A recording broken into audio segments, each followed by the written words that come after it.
Happy Pentecost, everybody.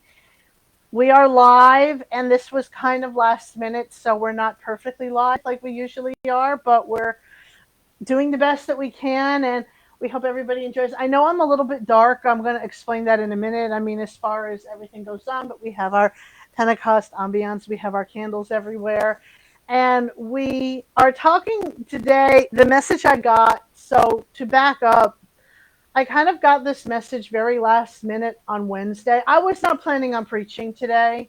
We were going to just do the worship set and then have fried chicken tacos. So now, before we have fried chicken tacos, we're having a message and we're having communion and then we're having fried chicken tacos in that order and dessert. But anyway, that's a whole other thing. I was on my way actually to go down and see Brad, and I was stuck in traffic. And I started thinking about all these different things, and I've had a lot of different things on my mind. So part of when this came about was a time in the week in particular. It might have been the peak of it. I don't know. Yesterday might have been the peak of it. Anyway, it traded off. As of Wednesday, it was the most that it had been at that point. A feeling of being a real outlier and outside of sanctuary, really not feeling like fitting anywhere. And then we have the message that I'm preaching next month that is a redo of a message I did about 3-4 years ago. And that message has now become totally different than what I did back then. I got something totally different out of it this time around. But that's why we revisit messages, and that's why we do this kind of thing. That's why we kind of reinvent what we do and revisit stuff.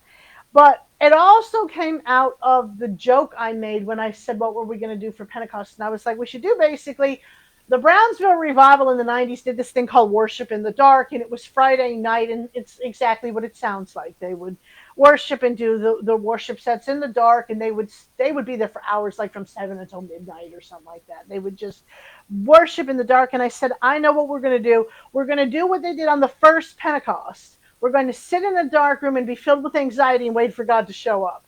And I kind of said it half kiddingly. I kind of wasn't really being serious.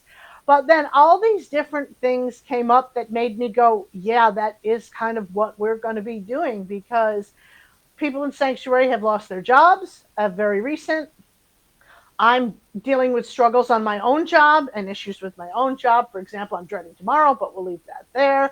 We all have different things that we need God to do. We're trying to move forward with ministry. We're believing God for all these different things. And somewhere in here, we have to stop.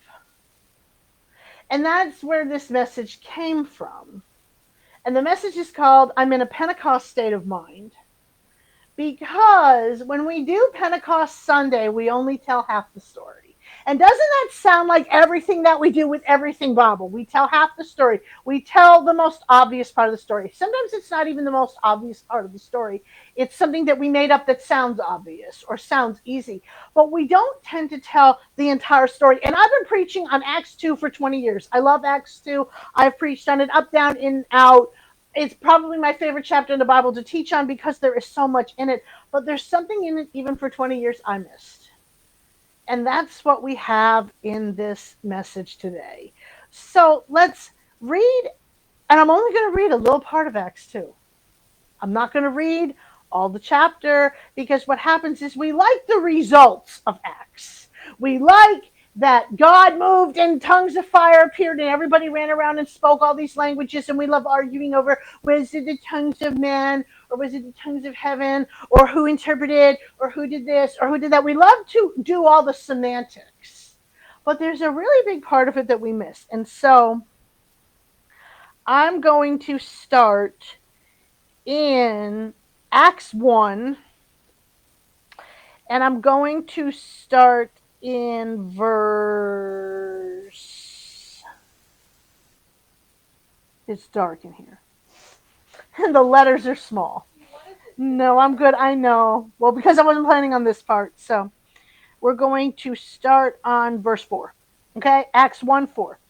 On one occasion, while he was eating with them, he gave them the command, do not leave Jerusalem, but wait for the gift my Father promised, which you have heard me speak about. For John baptized with water, but in a few days you will be baptized with the Holy Spirit. So when they met together, they asked him, Lord, are you at this time going to restore the kingdom to Israel? Isn't it funny that they were still on the same stuff that they were always on? That they had this whole experience with Jesus. They walked with him for 3 years. He rose from the dead, and they still waiting for the Messiah to come and do what they wanted the Messiah to do.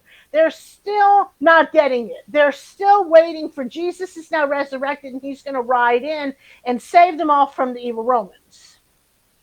He said to them, it is not for you to know the times or dates the Father has set by his own authority, but you will receive what?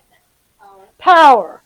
When the Holy Spirit comes on you, and you will be my witnesses in Jerusalem and in all Judea and Samaria and to the ends of the earth. And then after he said this, he was taken up before their very eyes, and a cloud hid him from their sight. And they were all standing down there looking up, wondering what's going on. They're all standing there like this. Okay, and understandably so. So they saw him go up into heaven. So that's the ascension. Okay, Jesus ascends into heaven. Now let's fast forward a little bit in here. So in the meantime, this is in a very short period of time. Few months, less than a few months, about 40, 50 days time. Jesus dies. Jesus rises again and comes back again. Jesus does miracles. Jesus does all this stuff. Jesus ascends. And now everybody's waiting and wondering what's next. And that's really, really, really important because they were having an experience. And they didn't know this. They didn't have the Bible. Well, I mean, they had the Old Testament, but they didn't have all this stuff. They didn't have any record of what was going to come next. We kind of know what's going to come next. And I thought about that this morning, that we really kind of take advantage of the fact that God is God. And what I mean by that is we don't know what it's like to live with the idea of a God that you've got to please but doesn't do anything for you, like they did in the ancient world, that you're trying to please this God and doing all this stuff and you don't know if it's going to work. We almost expect God to do stuff just because we want it. And I mean, that is a total devoid from the spirituality that was present in the ancient world. So all this stuff has gone on, and now it's a few days later, and now we're at Pentecost. And so we're going to read Acts 2, and we're going to start in verse 1. When the day of Pentecost came, they were all together in one place.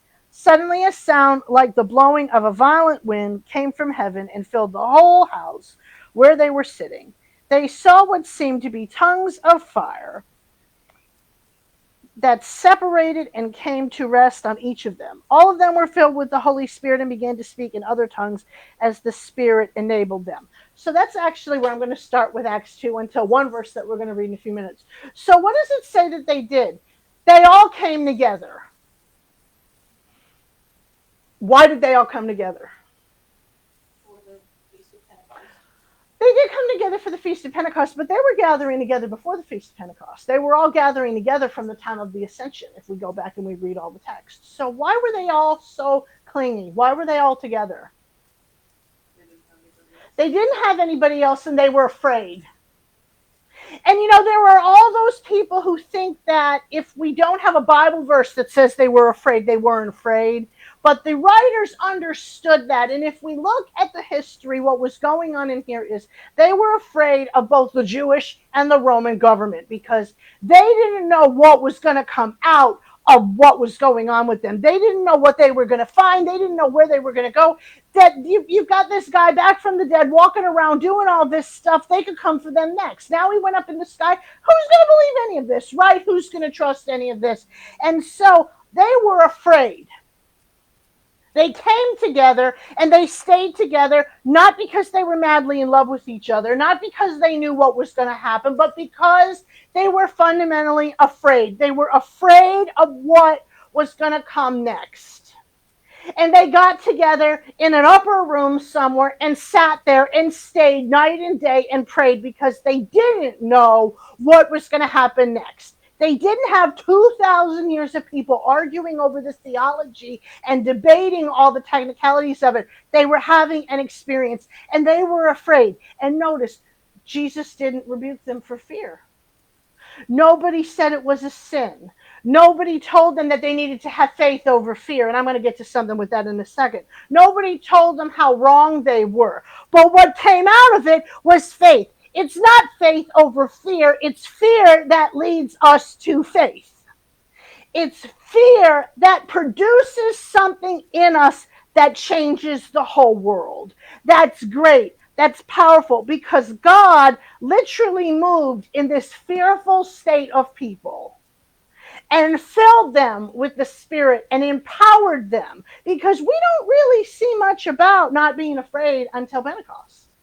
Then all of a sudden, everybody is filled with the Spirit and indwelled and empowered. What did it say in that verse in Acts 1? That behold, I have given you power. That in other words, you will be filled with power. And I had somebody point out to me once that we don't have the Holy Spirit to speak in tongues, which that's a very, very Pentecostal thing. And I know that a lot of them are going to be mad at me about saying that.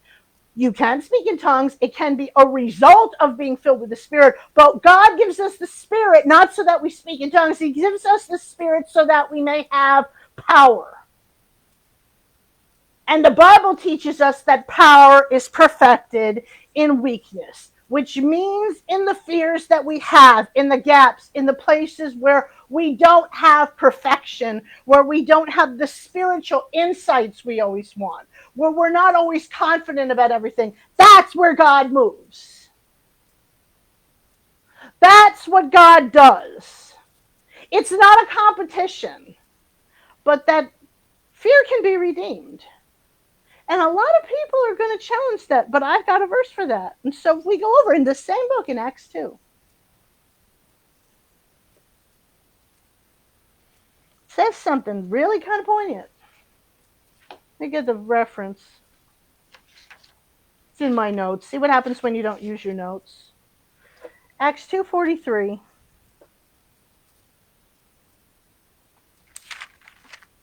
I'll change the page.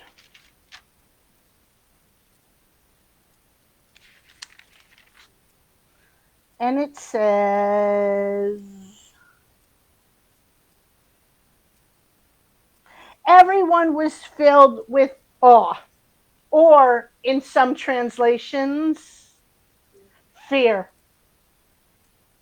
So awe is fear, or fear of the Lord is fear redeemed. Everyone wants God to move today. I think that that's a real common theme. I mean, if you listen to different worship leaders, if you listen to different preachers, they might not all agree on how to get there. Everybody wants a move of God. We're not going to have a move of God if we keep pretending like we're okay all the time. Because power can't be perfected if there's no weakness. Divine power can't move if we don't admit our limitations. And you know what? If we have certain things, we have fear, we move, and we ask God to move within it. But we can't have a move of God if we all want to act like we all got it all together. And isn't that what we often do at churches? We all act like we got everything together, like everything is perfect, like we don't have any problems, like, well, we're blessed and highly favored. Maybe we need to admit that we're not. Maybe we need to admit that sometimes life scares us. Maybe we need to admit sometimes we're blessed and highly stressed, or in my case, blessed and highly petty. Maybe we need to, instead of saying we're too blessed to be stressed, we're blessed, but we are stressed. It doesn't have to be either or.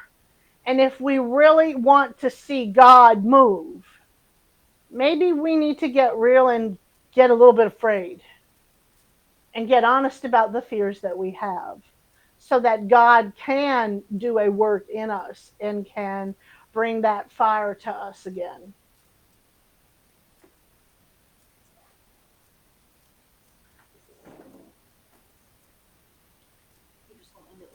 Yep.